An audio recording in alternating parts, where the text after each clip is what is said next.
With Thomas Partey set to leave for the African Cup of Nations in the coming days, how exactly does Mikel Arteta plan to respond? And will he sign a brand new central midfielder? Well, let's find out today what reports have claimed about Lille's Renato Sanches. Also, let's get an update on Ainsley Maitland-Niles, and are Arsenal looking to extend Bukayo Saka's contract?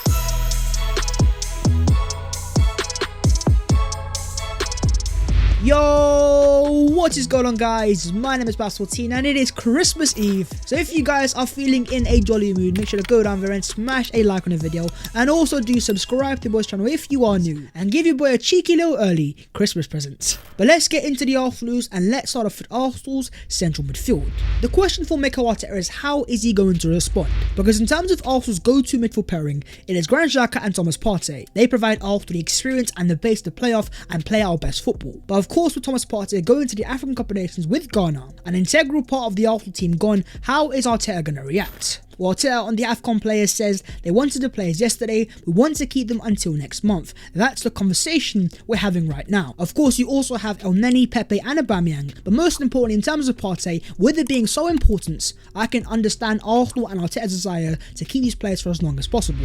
Arteta also says, if you gave me the choice, I want them to stay because I need them. With the context we're in, I want them even more, but we are obliged to let them go, so we'll have to adapt. There is undeniably a lot of reluctance from Arteta's side, and it makes a lot of sense. Arsenal have so many important games coming up against some very good teams, so taking out an important part of the Arsenal spine, there will be a massive hole in the Arsenal team, and potentially will force Arsenal into the transfer market. But on signings in January, Arteta has said, I don't think we're going to be able to sign players just for a short period of time because of this situation. I think it's a little bit unrealistic, but we'll sit down and make the right decisions if we can. Mikel Arteta very importantly points out no short-term signings, which essentially eliminates any sort of possibility of Arsenal re-signing a certain Super Jackie Wilshere on a short-term contract. But instead, what Arsenal might do is sign a long-term transfer target instead, and fast-track their summer transfer plans to the next transfer window. And on the Arsenal long-term targets, as Fabrizio Romano has already confirmed, there is a certain Renato Sanches on the Arsenal list. And on Sanchez, Telefoot in France are reporting today that Renato Sanches reportedly has a gentleman's agreement with Lille, with Arsenal being given the green light to sign the player. And when it comes to French sources, Telefoot are normally very reliable, and essentially what they're saying here is, if an offer was to arrive, the player already has a personal agreement with the club that will allow Renato Sanches to leave, which then in turn gives Arsenal the green light that if they want to sign the player is going to be available. But of course, after that, it's all down to price tags, and can Arsenal afford to put that sort of money on the table. But in terms of the type of player, if Arsenal were to sign Renato Sanches, it does strike me as a signing that would help Arsenal progress into the 4-3-3. Because as you guys might have noticed so far this year, since Granit Xhaka has returned to the Arsenal team, he's actually playing as more as a left-sided 8 than an out-and-out 6, playing as a more advanced central midfielder. But in terms of Renato Sanches, if Arsenal were to sign him, he'd be perfect for that sort of role, as a box-to-box midfielder who can get forwards and defend, is a fantastic ball carrier, and is solid on the defensive side, but also can impact the final third. For me, the fact that Arsenal are getting linked to Sanches in the first place, and he is a confirmed Arsenal transfer target, it points towards Arteta moving into the 4-3-3. But talk to me down below in the comments on Renato Sanches, and in the Jan transfer window, is he the player, that central midfielder that you guys want to see Arsenal sign? Keeping it on the Arsenal midfielders, Chris Wheatley has confirmed that Ainsley Maitland-Niles is also back in training ahead of Arsenal's game against Norwich. In terms of the past few games, Maitland-Niles hasn't been involved in the Arsenal squad, and it hasn't really been made clear of what reasons behind that. With Partey going to AFCON, if Maitland-Niles is to stay, he will be an important part of Arsenal's central midfield, as so far in the season, every time he's played there, he has looked pretty decent. But of course, there are still a lot of questions over his long-term Arsenal future. And on that, James Ollie today with an exclusive claims that Roma are in talks to sign Ainsley Maitland-Niles on loan next month. It is understood that Roma sporting director Thiago Pinto has made contact with Arsenal to explore the possibility of signing the player,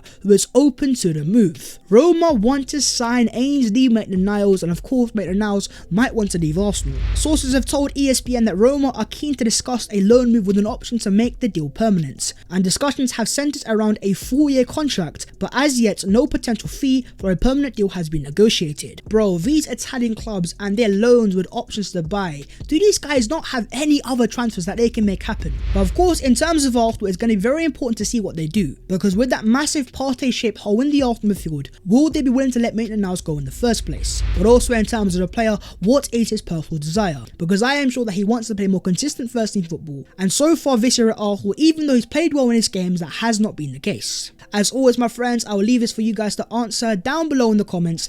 Talk to me about the future of Maitland-Niles at Arsenal, and if it came down to you, would you let him leave on a loan transfer in the next transfer window? Okay, let's move on and let's talk Bukayo Saka. Growing as a player, but most importantly growing in importance. In terms of creativity, chances created and overall final third impact, Saka is so important to this Arsenal team. And so with him shining and being 20 years of age, the future looks bright. But in terms of Arsenal, they will want to make sure that is a long-term future as well. And according to reports today, Arsenal are planning to extend Bukayo Saka's contract until 2027. In terms of Saka's current contract, it expires in 2024. But as James Bench points out, Arsenal have an option for an additional year on Saka's contract. But regardless of that, just like in the case of Gabriel Martinelli, I want to see a proactive Arsenal Football Club. I want to see Arsenal learn from the previous mistakes, because when you have players as important as Saka, Smith Rowe and Martinelli are to this current Arsenal side, and players that have such high potential, if Arsenal allow these players to enter certain years of their contracts, make no mistake, there will be a lot of top elite European clubs sniffing around seeing if they can make any sort of transfer happen. And so to avoid any sort of disaster, I'm looking at you, Mr. Richard Garlick, to be proactive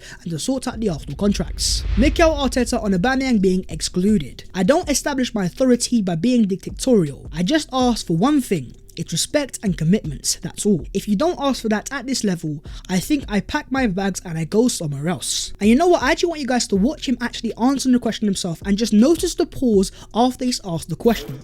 Just quickly, without getting into the over situation too much, do you think sometimes, we all know you've got your non-negotiables, but maybe that you're a bit too uncompromising in terms of maybe sticking to your principles too much?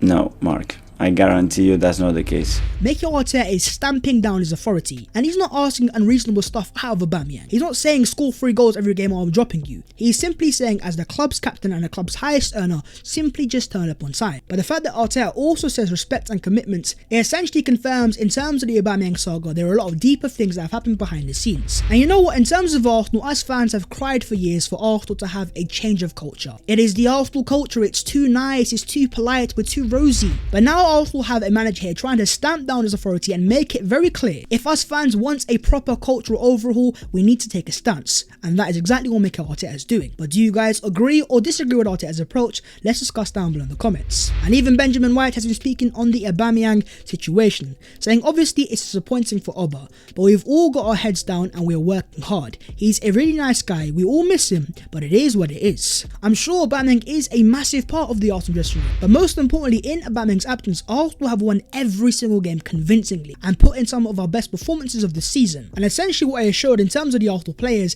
even after the Aubameyang saga, they are still playing for the manager. White also says, I've had a few managers and I'd say Arteta's man management is the best I've been under. Every player is different and he needs different things, and he definitely understands that. This is a player that has worked under both Marcelo Bielsa and Graham Potter, both very highly rated managers in the game and also by a lot of fans. And yet he says that Mikel Arteta is the best man manager he's worked under. And in terms of Arteta's man management, it's a thing that some Arsenal fans have criticised Arteta for, with the whole Guendouzi, Ozil, Aubameyang situations used as examples. But here you've got an Arsenal player important to the Arsenal team, backing Mikel Arteta, coming out and speaking of admiration of the current Arsenal manager. And it's not just him, but also the likes of Bukayo Saka, Kieran Tierney, Martin Odegaard, Gabriel Martinelli and Emil Smith Rowe. Important parts of the Arsenal team all speaking very high of Arteta. It just goes to show what's happening behind the scenes. Okay, let's move on and let's talk the other Arsenal news today. And starting off with a massive game on Boxing Day in the Premier League against Norwich City, as Norwich boss Dean Smith has confirmed today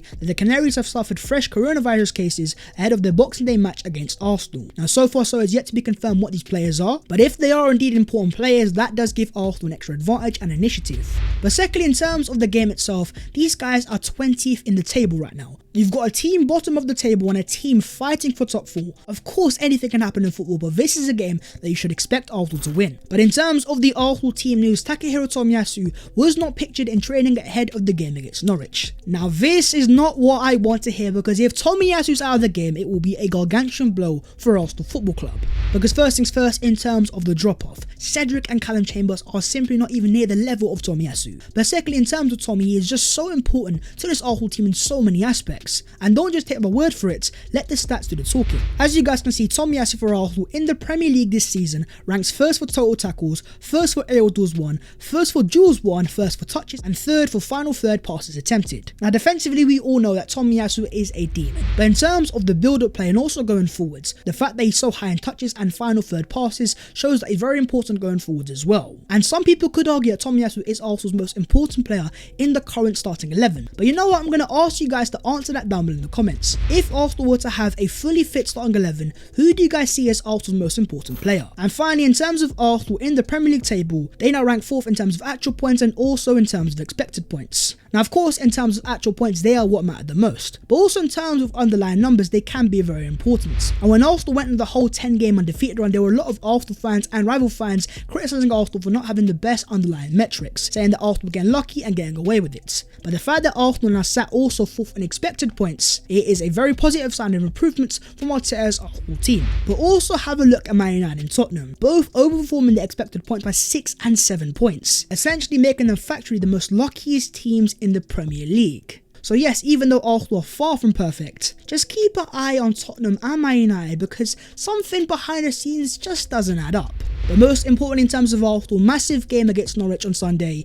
It is must win to keep the top 4 race going. So you guys know the business. Let me know your own predicted lineups and matchday predictions down below in the comments. But that is the video there. If you guys have enjoyed, make sure to smash a like on it and also do subscribe to the channel if you guys are new. If you would like to follow your boy on them social medias, as per, the links will be down below in the description. But that was the latest Arsenal news today. Massive game on Sunday, must win for Arsenal. But until then, all I'm going to say is have a Merry Christmas. Anyways guys, I will see you soon in a bit.